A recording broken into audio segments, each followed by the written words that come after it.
Methane were effective at trapping heat than carbon dioxide, but less abundant, comes from wetlands, livestock, and landfills. Nitrous oxide released from soil management and fertilizers. Ozone in the lower atmosphere acts as a greenhouse gas in the upper atmosphere, protects against harmful UV rays. Natural versus enhanced greenhouse effect. Natural greenhouse effect, essential for life, keeps Earth's temperature within a habitable range. Enhanced greenhouse effect. Human activities, especially burning fossil fuels, industrialization, and deforestation, are increasing greenhouse gas concentrations. This causes global warming and climate change by trapping too much heat. Importance of greenhouse effect. Supports life. Without it, Earth's average temperature would be about negative 18 degrees centigrade, too cold for liquid water and most organisms. Stabilizes climate, helps maintain suitable conditions for ecosystems, agriculture, and biodiversity. Enables water cycle. Warmer temperatures regulate evaporation and precipitation, essential for freshwater resources. Consequences of disruption. When the greenhouse effect is intensified by human actions, negative outcomes occur. Global warming, rising average temperature, melting polar ice, leading to rising sea levels, extreme weather events, stronger storms, heat waves, and droughts, ecosystem disruptions, species migration, color bleaching, and biodiversity loss. Key takeaways.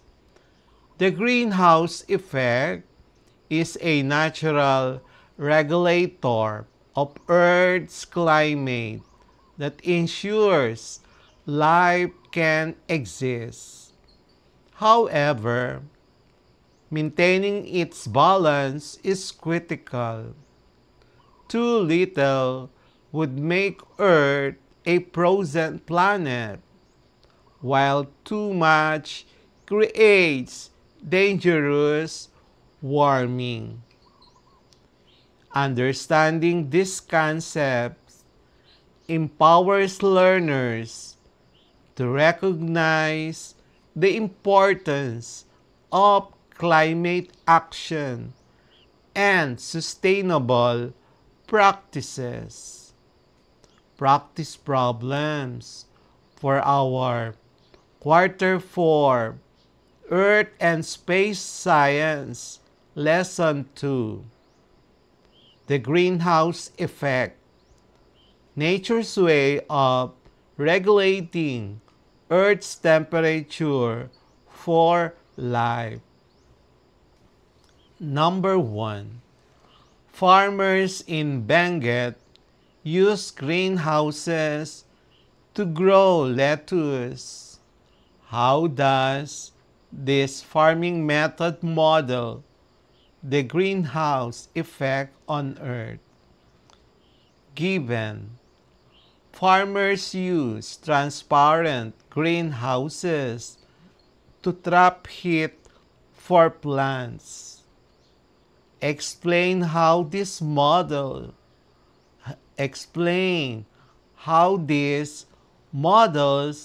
Earth's greenhouse effect. Solution. In a greenhouse, sunlight enters, warms the interior, and heat is trapped by glass. Just like greenhouse gases trap infrared radiation in Earth's atmosphere. So the final answer, greenhouses simulate the natural greenhouse effect, keeping conditions warm enough for plants, just as Earth's atmosphere keeps the planet habitable. Number 2. A car parked under the sun with closed windows gets very hot inside.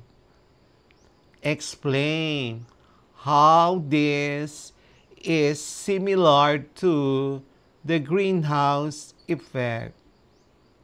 Given, a closed car heats up under sunlight, so required. Compare with greenhouse effect. So solution. Sunlight enters through windows, but heat, infrared radiation, is trapped inside. The same process happens with greenhouse gases in the atmosphere.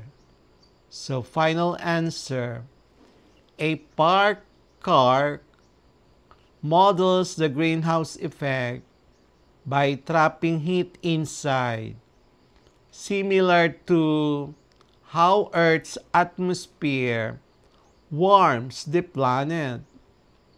Number 3. Why do cloudy nights usually feel warmer than clear nights? Relate your answer to the greenhouse effect. So given, cloudy nights versus clear nights. Required. Relate to greenhouse effects. Solution. Clouds act as greenhouse gases, trapping infrared radiation and preventing heat loss, while clear skies let more heat escape. Final answer. Clouds cover traps heat, keeping nights warmer, similar to the greenhouse effect. Number 4. A student claims that without greenhouse gases, the Earth would be too cold to sustain life. Defend or refute this claim using scientific reasoning. Given, claim, greenhouse gases keep Earth warm. Required, prove or disprove. Solution. Without greenhouse gases, Earth's average temperature would drop to negative 18 degrees centigrade, making it uninhabitable. With them, it is approximately 15 degrees centigrade. Final answer, the claim is correct. Greenhouse gases regulate temperature, making Earth suitable for life. Number 5. Manila often experiences hotter temperatures than Baguio. Aside from elevation, how might differences in greenhouse gas emissions contribute to this? Given Manila versus Baguio climate difference. Required, explain greenhouse gases factor. Solution: Manila has higher pollution and emissions from vehicles or industries, trapping more heat compared to cooler, less polluted Baguio. Final answer, higher greenhouse gas emissions in Manila intensify heat retention, making it warmer than Baguio. Number 6. If the concentration of carbon dioxide continues to rise, how will this alter the natural greenhouse effect? Given increasing carbon dioxide levels, required effect on greenhouse process. Solution: more carbon dioxide traps additional heat, strengthening the greenhouse effect and causing global warming. Final answer, rising carbon dioxide will enhance the greenhouse effect, making Earth hotter. Number 7. Why do scientists worry more about methane than carbon dioxide, even though carbon dioxide is more abundant? Given carbon dioxide is abundant, methane is stronger. Required, explain the concern.